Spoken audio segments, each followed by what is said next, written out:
Bien, ya estamos todos de nuevo. Ya.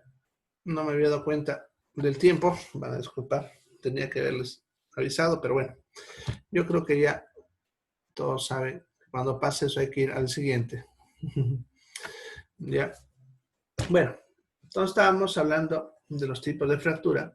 Está diciendo que los de fractura de base cráneo no se pueden ver, obviamente, con fractura, pero sí podemos sospechar de esta fractura por los signos que ven ahí. El ojo de mapache, la otorragia, que es lo que habíamos mostrado hace ratito, cuando sangraba por el oído, la rinorraquia, cuando sangra por la nariz, y lo que es el signo de Battle, que es una equimosis alrededor de la apófisis mastoides. Entonces les voy a mostrar cómo son esos signos. Bien, en esta imagen lo que están viendo es el signo de los ojos de mapache. ¿Ya? Entonces ustedes ven, lo característico de este signo es que se pone morado alrededor de los ojos. Como pueden ver en todas las imágenes, fíjense, ese signo morado alrededor de los ojos nos indica lo que es el signo de mapache. ¿Ya? Eso indica fractura de base de cráneo. ¿Ya? Ver eso en un paciente que acaba de sufrir un golpe en la cabeza nos tiene que preocupar porque nos está indicando que hay fractura de base de cráneo. Peor si a esto se asocia lo que hemos hablado hace ratito, el sangrado por la nariz o por el oído o la pérdida de líquido por uno de esos dos. Aquí vemos otro caso con lo mismo, ya solamente que este ya está inconsciente. Los otros que les hemos visto, justamente por eso, los pacientes todavía estaban conscientes, ¿no? Este también otro con signo del mapache. Este otro es el signo de Battle, ya que es la equimosis alrededor de la apófisis mastoides, ¿ya? Es este morete que ven que aparece detrás de la oreja, ¿ya? La apófisis mastoides es la bolita dura que está en esta zona de acá. Ya ustedes se tocan detrás de su oreja, sienten una bola dura, esa es la apófisis mastoides. Entonces, en los alrededores, en toda esta zona, pudiese aparecer el hematoma, que sería el signo de Battle.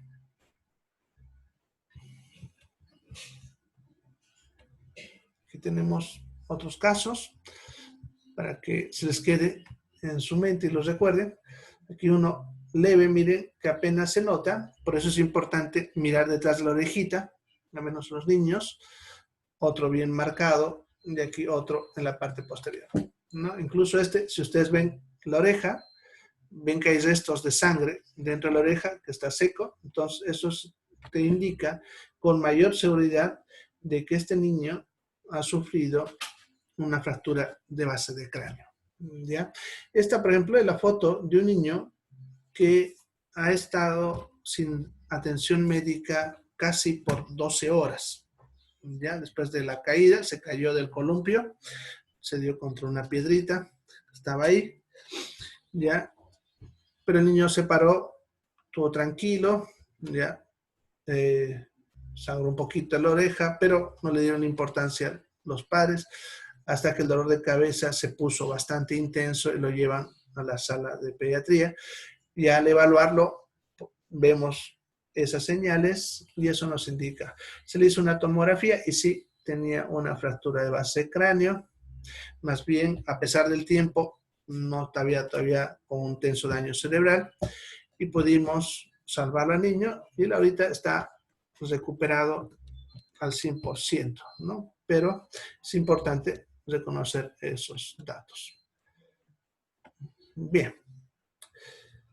Cuando hay lesión a nivel cráneoencefálica,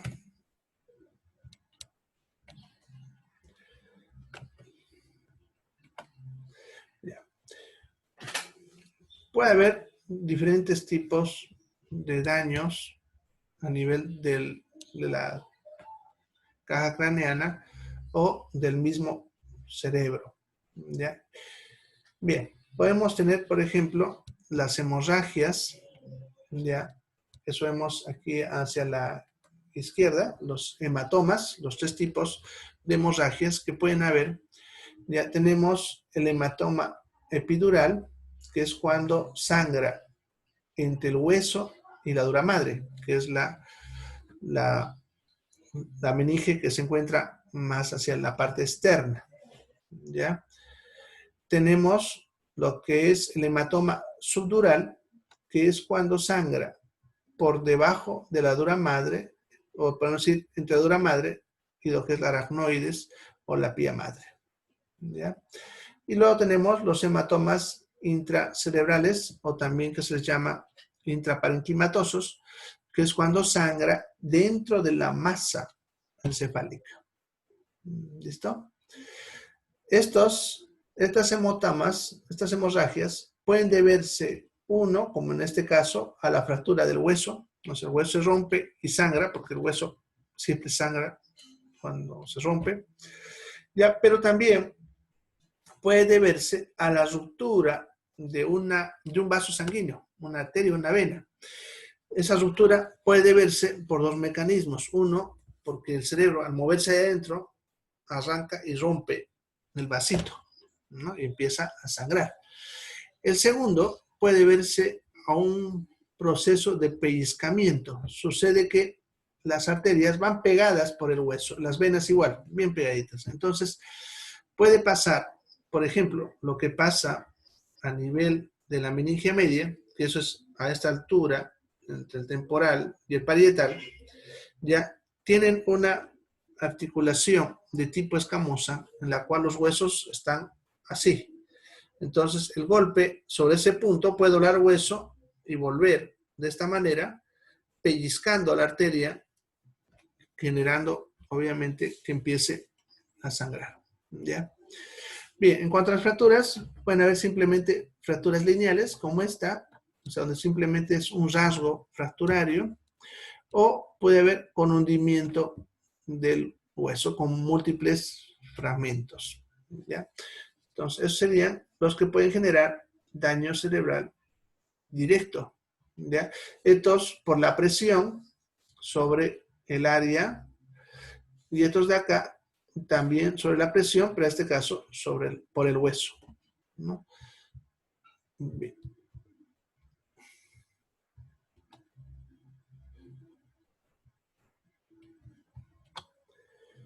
Bien, entonces, los tipos de lesión ya que se pueden identificar en la clínica del traumatismo encefalocraneano. Primero tendríamos lo que es la conmoción cerebral, que es lo que le decía, cuando el cerebro en sí se ha golpeado, pero no está lesionado evidentemente, simplemente hay una lesión tal vez microscópica y el cerebro se está inflamando, ¿no? Este caso suele ser casi en todos los casos un TEC leve, ya el paciente suele tener una pequeña confusión o incluso pérdida de conciencia, pero siempre y cuando sea menor a 1 minuto, ¿ya? En casos intensos puede haber algunas convulsiones, vómitos, menor generalmente a 2 vómitos, un poco de confusión, dolor de cabeza o letargo. Pero generalmente evoluciona de forma favorable, ¿ya? Estos pacientes suelen recuperar lentamente en las siguientes 8 a 24 horas, ¿ya? Eso le llamamos conmoción cerebral. Luego tenemos contusión, que es cuando ya hay daño a la masa cerebral de forma directa y ya puede haber diferentes tipos de lesión dependiendo del área afectada, porque hay que entender también aquí que el cerebro tiene múltiples funciones en diferentes partes de su corteza. Entonces, mucho depende de qué parte de la corteza se está lesionando, ¿no? Podemos tener, por ejemplo, si hay daño en la corteza frontal, significa en esta zona, podemos tener pérdidas de sensibilidad en algunas partes del cuerpo. Si ocurre en la zona parietal, aquí a los lados, suele haber pérdidas de la capacidad motora, eso significa parálisis. Y si es en la parte posterior, en la zona occipital, solemos tener trastornos visuales, porque ahí se suele encontrar lo que es la corteza visual, ¿ya? Bueno, esos son, en términos generales, los más comunes, pero mucho depende, como digo, de qué parte se golpee, porque podemos tener otros tipos de lesiones, como pérdidas de la memoria, dificultades para hablar, trastornos de la personalidad, incluso cuando se golpea en la zona temporal, ¿ya? Entonces, eso es lo que le llamamos la contusión cerebral. Ahora, esto es cuando el cerebro se daña independientemente de otros tipos de lesiones que pudiésemos encontrar. Y los otros tipos de lesiones serían las hemorragias que le estaba mostrando ahorita en la imagen, ¿ya? Entonces, la siguiente sería la hemorragia epidural. La mayoría de las veces se suele deber a un desgarro de la arteria meningia media. Y estos son los pacientes que, como les mencionaba anteriormente, reciben un golpe generalmente en el costado, ¿ya? Y ellos aparentemente están muy bien, ¿ya? ¿No? Entonces, por eso dice, fíjense, tienen una pequeña, breve pérdida de conciencia, pero luego tienen un intervalo lúcido. O sea, que parece que todo está tranquilo. Ellos están muy conscientes, bien orientados, no les duele nada, ¿ya? Y de pronto en los siguientes minutos, que puede variar desde 20 hasta 60 minutos posteriores, dependiendo de la intensidad de la hemorragia, el paciente de golpe empieza a tener deterioro neurológico, ¿ya? Y este deterioro neurológico se debe al hecho de que esa hemorragia está comprimiendo al cerebro, ¿ya? Y va empujando hacia atrás, hacia lo que es el cerebelo. Y el cerebro tiene una partecita que se llama amígdala cerebelosa, que cuando se le empuja se puede entrar en el conducto raquídeo. Al hacer esto, aplasta los vasos sanguíneos de esa zona, produciendo la muerte del bulbo raquídeo y entonces la muerte. Ya, eso nosotros le solemos llamar ya la hernia de amígdala y se suele ver a ese fenómeno expansivo del hematoma, o sea, de la hemorragia que está empujando hacia el cerebro. ¿Ya? Bien. Este tipo de lesión, como están viendo, debe ser tratado de forma agresivamente. Rápidamente debemos hacer un drenaje quirúrgico. Este tipo de paciente, incluso cuando nosotros tenemos experiencia clínica en el hospital, ni siquiera le vamos a pedir una tomografía. ¿Ya? Son pacientes que cuando ya ingresan y vemos todos los signos y el paciente está inconsciente y con deterioro progresivo, directo lo vamos a meter a quirófano para hacer una craneotomía descompresiva. ¿Ya? Porque lo que se hace en este tipo de pacientes es simplemente abrir un agujero en el hueso para que esa sangre salga por ahí y la presión que le decía que estaba ejerciendo sobre el cerebro se alivie, ¿no? Y así el cerebro no está siendo aplastado y haciendo lo que les mencionaba hace rato. ¿Ya? Entonces, hay que tener en cuenta ese tipo de pacientes. Entonces, ya saben, un paciente que se golpeó la cabeza, perdió la conciencia unos minutitos, o sea, por poco tiempo, y luego está completamente lúcido, ¿no? Ya hay que pensar que pudiese ser esto. Peor, si en los siguientes minutos ustedes empiezan a notar que se está deteriorando su estado de conciencia. ¿Ya? Bueno, luego tenemos la hemorragia subdural, que es la segunda que les mostré en el gráfico hace rato. Se suele ver más que todo por desgarro a unas venas. Este tipo de hemorragia generalmente se suele contener en la mayoría de los casos, ¿ya? Significa que suele parar solo. Muchas veces es un pequeño sangradito y se detiene, no llegando a producir lo que les mencionaba hace rato, empujar al cerebro para que nos produzca la muerte.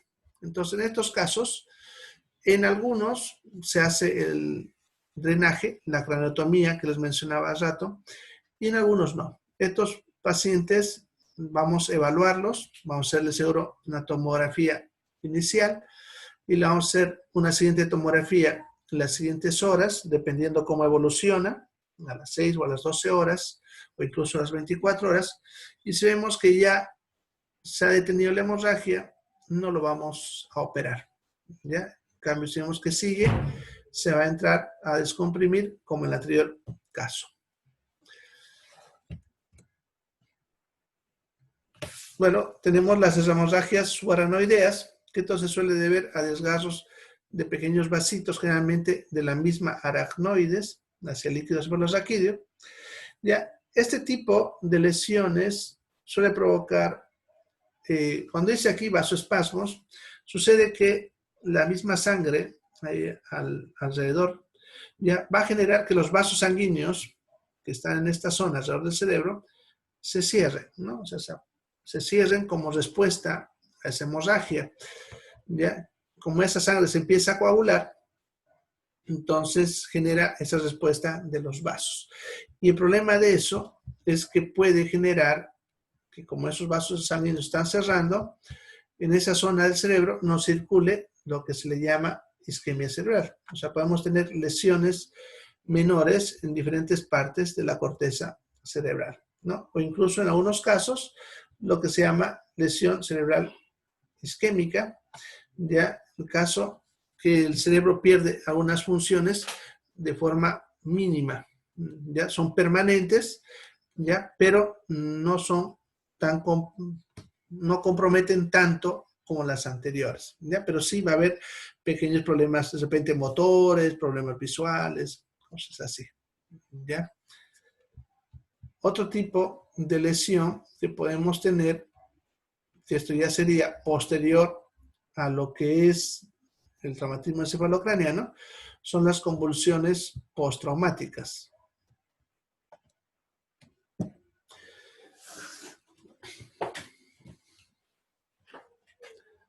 Bien, las convulsiones postraumáticas pueden ser inmediatas, tempranas o tardías. ¿Ya? Las convulsiones postraumáticas tempranas son las que aparecen, pero inmediatas, son las que aparecen segundos posteriores al trauma, al golpe de la cabeza, ¿ya? Y se deben a trauma de la corteza.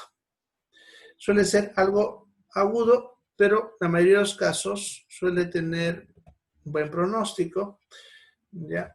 Las tempranas suelen ocurrir en las primeras semanas post-trauma y casi siempre son producto de lesiones focales. Eso significa cicatrices en ciertas zonas de la corteza. El problema de estas es que pueden tener recurrencia. Eso significa que estos pacientes, a partir de ese punto, puede que tengan varias convulsiones que pudiesen durar por un tiempo o incluso en algunos casos de por vida, ¿ya? La mayoría de los casos, sin embargo, suelen durar unos cuantos días o semanas y desaparece. Luego están las tardías, que son las que aparecen después de la primera semana del trauma, ¿ya? Y estas de acá casi siempre recurren durante toda la vida. Eso significa que el paciente queda con un cuadro que va a convulsionar de vez en cuando y va a necesitar tratamiento anticonvulsivante. O sea, este paciente va a tener que usar drogas anticonvulsivantes de por vida. Entonces, pues es importante evaluar en qué momento después del trauma ocurren las convulsiones. ¿Ya? Bien, esos son los tipos de lesiones que se suelen observar en lo que es el traumatismo encefalocraneano.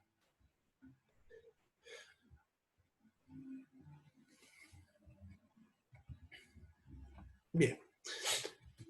Entonces, de forma rápida, nosotros, ¿qué vamos a hacer ante un TEC leve? ¿Qué es lo que más se ve? Si se acuerdan, estaba en el 70%.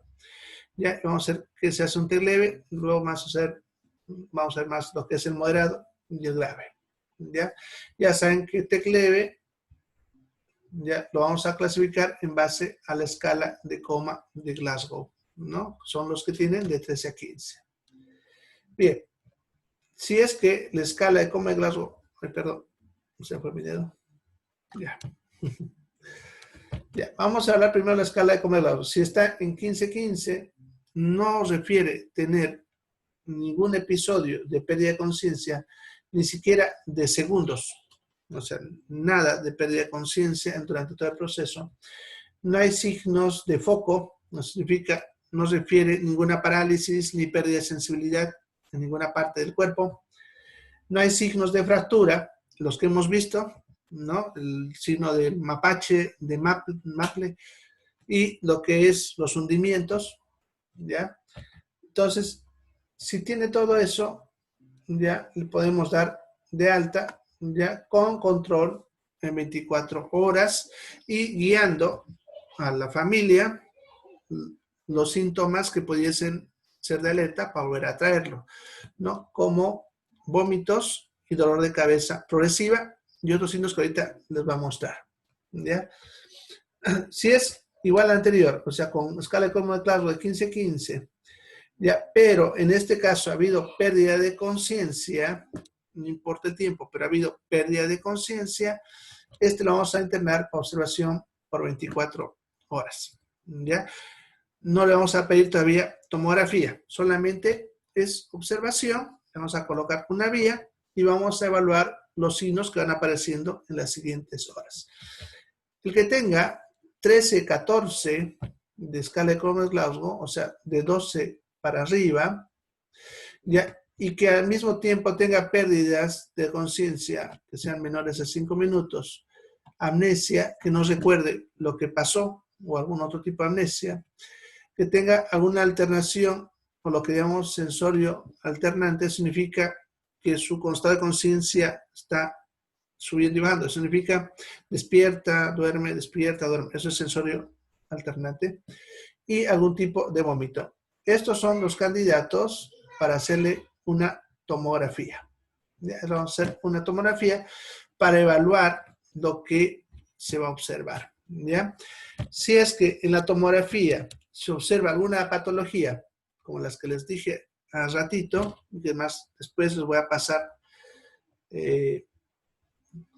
unas imágenes, ¿ya? Que por si acaso, como siempre, cuando yo termino estos seminarios, hay al grupo de WhatsApp, les paso unos textitos, unos PDF, ya, los videos de hoy día y esta diapositiva. ¿Ya? Entonces, todo esto se los voy a pasar a WhatsApp para que ustedes puedan bajar.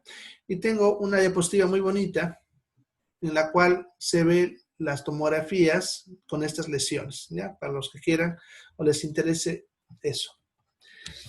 Bien. Entonces, si se determina que hay una patología endocraniana, vamos a derivarlo al servicio de neurocirugía. El neurocirujano, entonces, dependiendo si el hospital cuenta o no cuenta con el servicio, ya evaluará y hará el seguimiento para ver si requiere o no requiere cirugía. No más que toda la cirugía que les hablé, que es una craneotomía descompresiva para aliviar esa presión adentro del cráneo. Si en la tomografía no se determina ninguna patología, vamos a mantenerlo por 24 horas y se le puede dar de alta en 24 horas si no se determina una patología, ¿no? Generalmente le volvemos a hacer una nueva tomografía 24 horas después y si no aparece una hemorragia, que a veces en la primera no se vio porque estaba muy poquita, se le da de alta al paciente. Todo sería el manejo en el caso de TEC leve. Algunos otros signos que se suelen ver en pacientes con TEC leve, ya que son importantes evaluar, y como les decía, son los signos que se debe enseñar a la familia o al que va a acompañar al paciente a su casa, ¿ya? No, primero, amnesia del episodio, ¿no? Puede haber perdido la memoria de lo que pasó. Eso incluso puede ser un signo, que ocurra varias horas después del hecho. Entonces, el paciente llegó bien, lo evaluamos, determinamos darle de alta y después de unas 6-7 horas él nos recuerda lo que pasó. Entonces, eso significa que ese hay que volverlo otra vez a evaluar, ¿ya? Amnesia retrógrada es que no recuerda nada desde el momento hacia atrás, ¿ya? Mirada ausente o perdida, que esté confundido, que empiece desorientación.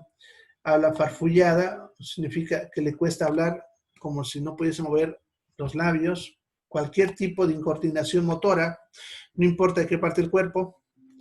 ya que tenga emociones inapropiadas o exageradas, ¿no? De pronto está exageradamente alegre o exageradamente triste, ya fuera de lo que es la conducta normal de ese paciente.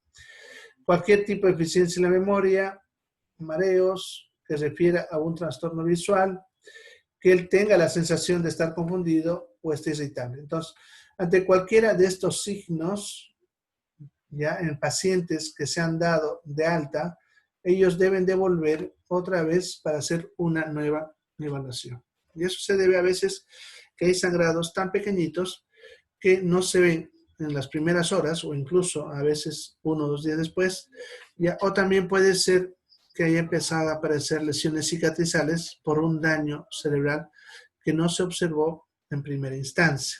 ¿Ya? Entonces necesita reevaluar. Estos son signos que se suelen ver en un TEC leve. Estos son los síntomas tardíos, que a veces pueden aparecer varios días después y que también nos indicarían que hay alguna lesión que necesita ser evaluada, ¿no? Que el dolor de cabeza siga persistente. Generalmente, después de 72 horas, el dolor de cabeza debe haber desaparecido, ¿no? Pero sigue persistiendo, ya 5 días, 7 días después, nos debe llamar la atención. Aturdimiento, ya que el paciente pronto esté como aturdido, ya como que no puede ver bien, confundido, que empiece a referir problemas de la memoria, que no pueda concentrarse en sus actividades que él normalmente sí podía, se agota rápidamente, eso significa que lee, por ejemplo, y se duerme, lo que no le pasaba antes, se torna irritable, trastornos visuales de cualquier tipo, no tolera el ruido, trastornos del sueño, deterioro del desempeño escolar y cambios del comportamiento, ¿no? Estos nos pueden indicar que hay una lesión cerebral que está lentamente progresando, ¿ya? Se suele ver en pequeñas hemorragias venosas, ¿ya? Y a veces necesitan evaluación, ya en algunos casos, para poder operar y sacar ese hematoma o ese sangrado que está ocurriendo ahí, ¿ya? Bien.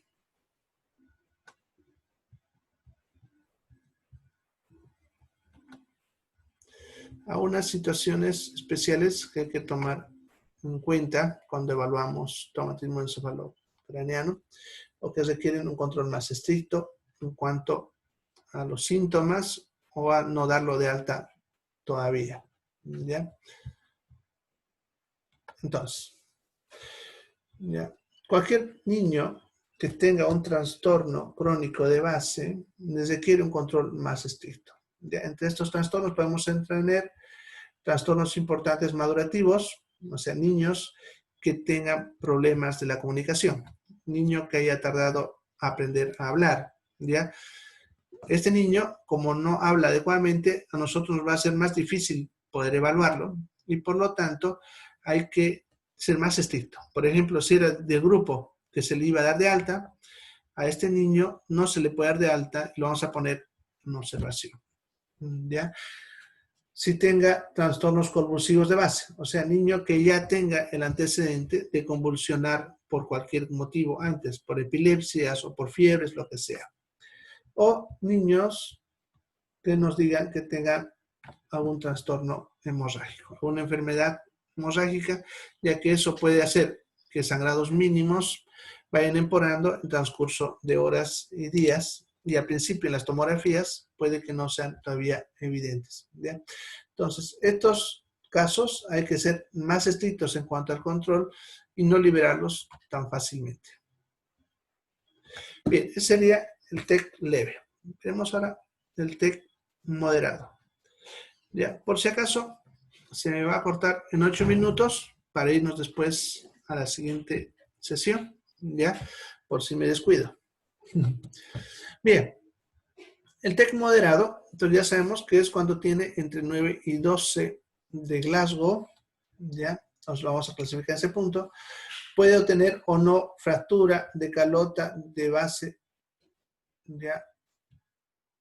Eso significa que tenga el signo de Batley o el signo de los ojos de mapache.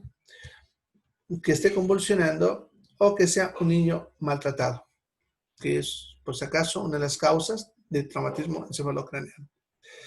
Este tipo de paciente, como está en un Glasgow de 9 a 12, eso significa que está prácticamente inconsciente o entre lo consciente y lo inconsciente. Eso significa estar durmiendo, confuso, de repente, ¿ya?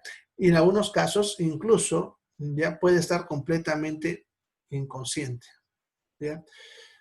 Este tipo de paciente, lo que tenemos que hacer siempre, inmediatamente, es verificar lo que es el soporte vital básico, ¿ya? Significa ver si requiere reanimación cardiopulmonar. Por ahí de repente ya ha entrado en paro, porque es una de las cosas que puede generar, reanimarlo, ¿ya? Proteger la columna cervical, significa poner collarín, porque si ya tiene un TEC moderado, pues significa que ese golpe también pudo haber lesionado la columna cervical. Es una persona que requiere intubación rápida. Debemos intubar lo más pronto posible. Si nosotros estamos por la calle y pasó esto, ya obviamente tenemos que trasladarlo rápidamente a un lugar donde puedan hacer ese procedimiento. Ya un personal médico, una posta, un centro de salud, ya una clínica. Ya hay que mantener la presión arterial estable. ¿Ya? Eso les voy a enseñar más ratito cómo lo hacemos. Ya controlar, esto de aquí ya lo hacemos en hospital, lo que es la presión intracraneana. Vamos a meter por un agujerito del cráneo una sondita para poder medir la presión y dar de repente anticonvulsivantes porque seguro estos van a empezar a convulsionar. Entonces son pacientes que van a ir directamente a terapia intensiva. O sea, un paciente con TEC moderado no es para una internación normal, es para que ingrese a terapia intensiva y hacer vigilancia para ver si requiere o no requiere cirugía y ir evaluando su evolución. El TEC grave ya sería, ya sabemos, con escala de Colma de Glasgow menor de 8, entre 3 a 8. Puede tener fracturas compuestas de todo tipo, heridas penetrantes. El procedimiento en sí va a ser el mismo, como pueden ver, que el moderado, ¿ya? Y también va a requerir internación en terapia intensiva, ¿ya? Entonces, las cosas que podemos hacer con un TEC moderado, un TEC grave, en primeros auxilios o en la calle, son muy pocas, ¿ya? Más que todo, este tipo de paciente necesita rápidamente terapia. Ni siquiera vamos a poder manejarlo bien en una sala de emergencia, ¿ya? Tiene que entrar a terapia intensiva, ¿ya? Bien. Por lo tanto, cuando hablamos un paciente con traumatismo encefalocraneano, rápidamente tenemos que hacer las siguientes cosas. Eso, ¿ya? Debemos rápidamente evaluar o buscar factores de riesgo o signos de alarma que nos indican que la lesión está siendo progresiva y requiere rápida evaluación.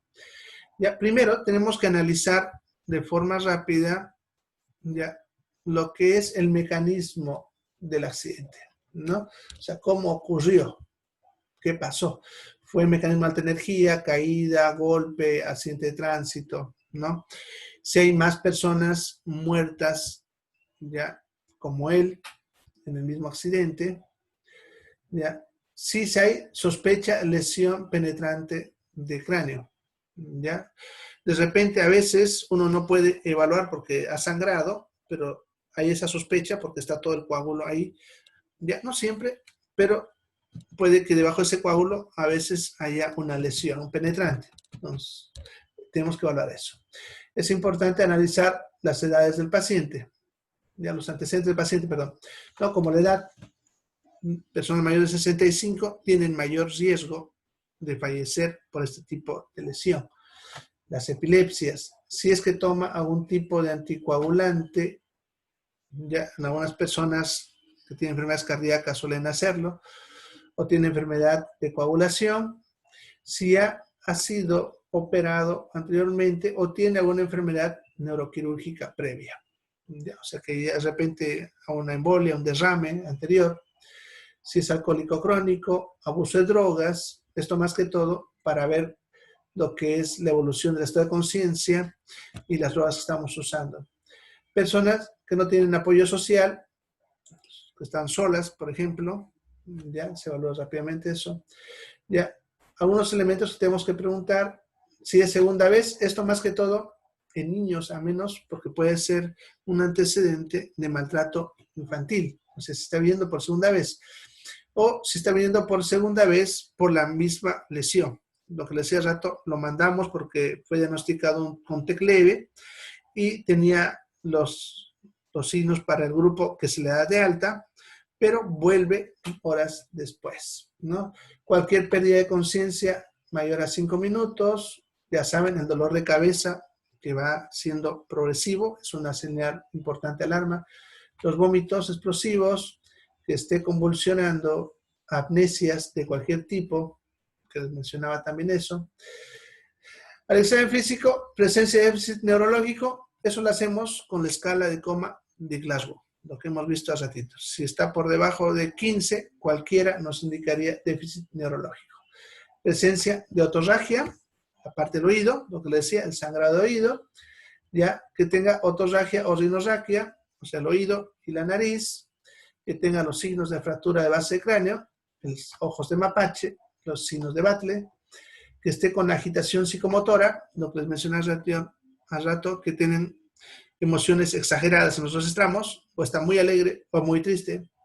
Y bueno, si se ha podido hacer el estudio radiográfico que nos indique una presencia de fractura de cráneo.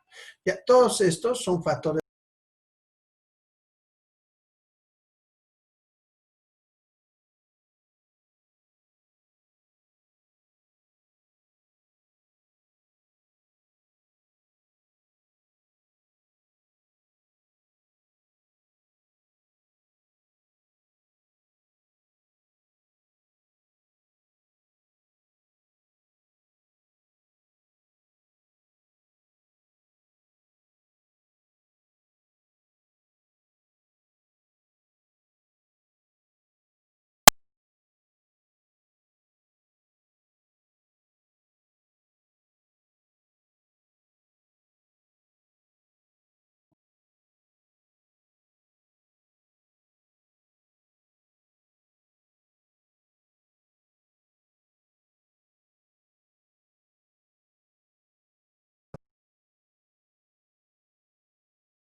y convulsiones. Ya ante estos signos debemos correr con el hospital, con el niño o con el paciente hacia el hospital. ¿Ya? Bien, así lo vamos a evaluar rápidamente, todos pretos, para determinar qué es traumatismo encefalocraneano.